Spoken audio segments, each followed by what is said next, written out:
하나가 심각해지면서 가을부터 재택근무를 하고 있습니다. 밥은 제가 하고 설거지와 뒷정리는 남편이 하고 나머지 청소, 빨래, 쓰레기 버리기 등 가사는 그때그때 아무나 하고 있습니다. 남편이 출퇴근할 때도 집안일을 잘했지만 재택근무 이후에 더 적극적으로 꼼꼼하게 해서 가사 분담에 대한 불만은 없습니다. 그런데 저와 남편의 식성이 많이 다른 편이라 걱정을 조금 했었는데 이번에 작은 문제가 생겼네요. 저는 고기 없이도 쌈장에 채소를 맛있게 먹을 수 있어도 채소 없이 고기는 안 먹을 정도로 쌈 채소와 나물류를 좋아합니다. 남편은 나물이나 채소는 쳐다도 안 보는데 고기가 있으면 가끔씩 먹는 정도이고 소세지와 햄을 굉장히 좋아합니다. 연애 때는 이 정도인 줄 몰랐는데 햄과 소세지가 없으면 밥을 안 먹을 정도예요. 남편이 출퇴근할 때는 저녁 식사만 준비하니 쌈 채소나 나물을 빠뜨린 적은 있어도 햄과 소세지를 빼고 차린 적은 없었습니다. 그런데 재택근무 이후 하루 3끼를 다 소세지와 햄을 구워주다 보니 남편의 건강이 걱정되더군요.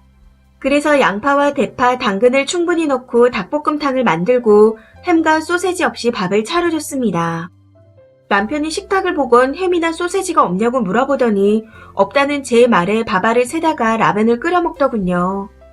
또 한 번은 김치에 두부, 캔 참치, 소세지, 햄을 넣고 부대찌개 비슷하게 끓여도 봤는데 혹시나 하는 기대와 달리 찌개 속에 다른 음식물은 손도 안 대고 햄과 소세지만 건져서 밥을 다 먹는 겁니다. 다 먹고 난 후에는 기름에 굽는 게 더 맛있다며 다음부턴 구워달라고 하는데 그때부터 그러려니 하고 포기했습니다. 이후 햄과 소세지는 인터넷 쇼핑으로 미리 주문해서 쟁여놓았습니다. 그런데 이번엔 시즌이 시즌인지라 나름 빠듯하지 않게 주문했음에도 출고가 늦어져서 토요일쯤에는 받을 수 있으리라는 예상이 빗나갔습니다. 그리고 일요일 남편은 늦게까지 웹툰을 보다가 늦잠을 잤고 저 역시 감기 기운이 있어 늦게 일어나게 되었습니다. 낮 1시가 돼서 첫 식사를 했고 다 먹고 보니 소세지가 약간 남은 상태이고 340g짜리 캔으로 된 햄이 남아 있었습니다. 저녁 차리는데 충분하길래 다음날 아침은 가까운 24시간 하는 소형 마트에 갈 생각이었어요. 남편이 오후에 라면을 끓여 먹는다면서 먹을 거냐고 물었을 때 전 안 먹는다고 했고 햄과 소세지에 대해서는 무념무상이었습니다. 감기가 오려고 할 때는 목을 따뜻하게 해야 한대서 스카프를 두르고 집중해서 일하다가 밥 먹자는 소리에 시간을 보니 밤 10시가 가까워오는 시간이었습니다. 그런데 밥을 차리면서 조금 남은 소세지에 계란물을 입혀 구우면서 햄을 꺼내려고 보니 없는 겁니다. 분명히 있었는데 왜 없지 하고 찬장을 뒤지다가 남편에게 물었더니 라면에 340g의 햄을 다 넣고 끓였다고 하더군요. 평소에는 햄을 넣고 끓여 먹은 적이 없었는데 왜 하필 오늘인가 싶었지만 그래도 밥을 차려 했기에 조금 남은 구운 소세지를 담고 두부에 물을 꾹 짜서 으깨고 채소를 갈아 고기와 섞어 동그랑땡을 구웠습니다. 거기에 만두를 쪄서 차린 후에 오늘 저녁에만 이렇게 먹자 하고 말했습니다. 그런데 대답은 안 하고 가만히 있더니 라면을 끓여서 몇 점 안 되는 구운 소세지와 함께 후루룩 먹고 방에 들어가는 겁니다. 저도 입맛이 없어서 먹는 동 마는 동 하고 남은 음식을 냉장고에 넣었습니다. 그리고 매일 삼시세끼 먹는 햄인데 한 끼 정도는 건너뛰지 하고 속으로 푸념하다가 햄 소세지를 구워달라는 게 까탈스러운 요구는 아니지 싶어 내일 아침 또 허둥대느니 미리 근처 편의점이라도 갔다 와야겠다 하고 패딩을 가지러 가는데 침실에서 말소리가 들렸습니다. 햄 다 떨어질 때까지 모르고 있더라. 햄 없으면 밥 안 먹는 거 뻔히 알면서 햄 없이 밥 차리고 라면을 끓여서 먹는데도 쳐다도 안 보고 자기 혼자 밥 먹더라. 이런 내용으로 누군가와 통화를 하더군요.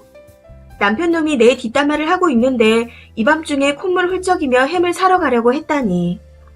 내일부터 각자 밥은 각자가 해먹자고 해야지 하며 통화가 끝나기를 기다렸는데 끊는다는 말 없이 한참 동안 조용한 겁니다. 들어갈까 말까 망설이다가 알겠어요 하고 끊는 소리가 나서 바로 들어갔어요. 남편이 침대에서 이불을 뒤집어 쓰고 있길래 할 말은 해야지 생각해서 벌써 자냐고 이불을 걷었는데 소리 없이 울고 있었습니다. 왜 그러냐고 물었더니 어머님께 엄하게 혼났다고 하더군요. 어쩐지 반말로 뭐라고 하다가 지죽은 듯 조용하고 존댓말로 끊더라니. 그 뒤 제 폰으로 시어머니께 전화가 왔습니다. 진작에 다리 몽둥이를 분질러서 편식을 고쳤어야 했는데 네가 아들이니까 햄 소세지 구워다 바쳤지 남편이었으면 어림도 없었다. 네 나이가 몇인데 나한테 전화로 일러 바치냐. 땡땡이도 너랑 똑같이 일하는데 날마다 밥 해다 바치면 고맙습니다 하고 먹어야지 어디서 반찬 투정이냐. 네 입맛대로 네가 해서 먹던지 그게 싫으면 주는 대로 처먹어라. 하고 혼내셨다며 아빠의 못된 걸 빼다 박아서 그렇다. 고생이 많다. 미안하다. 앞으로 반찬 투정하면 굶겨라. 배고프면 먹게 되어 있다. 호강에 겨운 줄 몰라서 그런 거다. 하고 말씀하시더군요. 시아버지께서 반찬 가리시는 걸 목격한 적이 없었는데 어쩌면 어머님께서 아버님께 엄하게 대해서 고치셨나 하는 생각이 들었습니다. 어머님과 통화를 끝내고 난 후 남편에게 가봤더니 눈물이 잦아들었길래 어머님과의 통화 내용에 대해 말은 안 하고 나한테 맡기면 또 이런 상황이 생길지도 모르니까 햄 소세지는 자기가 안 떨어지게 사다 놔라 하고 말했습니다. 그랬더니 말없이 고개를 끄덕이다가 뭐가 그렇게 서러운지 또 눈물을 뚝뚝 흘리더군요. 새벽까지 우는 거 아닌가 모르겠네요. 어머님의 아들인데 정말 굶기라는 말씀은 아니실 테죠. 저도 굶길 생각은 없고요. 남편은 먹지도 않은 수제 동그랑땡과 양파, 대파를 듬뿍 넣은 불고기는 이제 그만 만들고 계란물에 채소를 잘게 다져 처음엔 극소량으로 넣다가 양을 늘려 소세지와 햄을 구워봐야겠습니다. 제가 있으면 편하게 못 올까봐 실컷 울고 진정하라고 거실에 나와 있네요. 아까까진 몸살 기운에 콧물까지 훌쩍였는데 목에 어머니께서 사주신 스카프를 두르고 있어서인지 한결 좋아졌습니다. 자고 일어나면 말끔해질 것 같아요. 어머님 사랑합니다. 댓글입니다. 첫 번째 댓글. 굳이 시어머니가 주는 대로 먹으라고 나서줬는데 그걸 또 야채 넣은 계란에 햄을 붙여주겠다니. 그런 식으로 편식을 고치는 건 3세에서 5세 정도고요. 7세만 돼도 음식 그 자체에 감사하라며 가리지 말고 먹으라고 합니다. 참 답답하네요. 저런 병신 데리고 살면서 어머님 사랑해요 하고 자빠졌다니. 제 뒷목이 다 땡깁니다. 두 번째 댓글. 뭐지? 이 모자란 커플은? 하나는 햄 없다고 투정 부리다 엄마한테 혼났다고 이불 쓰고 울고 하나는 햄 떨어지게 해서 미안하다고 달래주고 있고. 신은 참 짝을 잘 찾아주신다니까요. 세 번째 댓글. 이보세요. 지금 어머님 사랑해요 할 때인가요? 그 와중에 우는 게 안쓰러워서 식성에 맞춰서 햄 소세지 구워 바치시게요. 나중에 애라도 낳아서 애 편식한다고 입맛 고쳐보겠다 하며 징징대지 마세요. 님 남편 몇 년 후 건강검진에서 어떠한 결과가 나와도 놀라지 마시고요. 사망보험도 빵빵하게 들어두세요. 네 번째 댓글. 엄마, 아내가 햄 소세지 안 해줬죠. 나 화나. 했다가 욕 뒤지게 처먹고 훌쩍훌쩍 하고 있다고요. 남편 몇 살인가요? 그런 놈을 붙잡고 앞으로 계란 분물에 채소 늘려서 해주겠다고 결심을 하고 자빠졌다니. 저 덜 떨어진 머지리는 뭔가요? 둘이 참 잘 만났네요. 다섯 번째 댓글. 그래도 계란물에 채소 넣어서 햄 구워주겠다니. 남편분 앞으로 보험 많이 들어놓으셨나봐요.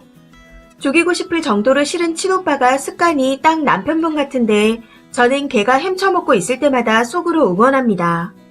햄 많이 처먹고 빨리 뒤지라고요. 여섯 번째 댓글. 직접 만든 동그랑땡이랑 불고기 주면 맛있게 먹을 일이지 햄 소세지 없다고 투정을 부려요. 엄마한테 혼나고 질질 짜는 놈이면 이제 부인이 엄마가 되어 투정 부릴 때마다 회초리로 때리면 될 듯 합니다. 지 나이가 8살인 줄 아니 거기에 맞춰 키우세요. 일곱 번째 댓글. 쓰니님 시어머니의 말을 잘못 이해하셨어요. 아들이 굶기를 바라는 엄마는 없겠지만 햄과 소세지만 고집하면 굶겨서라도 식습관을 고쳐라. 배고프면 먹게 되어 있다라고 한 거 진심이에요. 든든한 아군이 생겼으니까 남편의 편식 습관 고쳐보세요. 이 사연은 여기까지입니다. 시청해주셔서 감사합니다.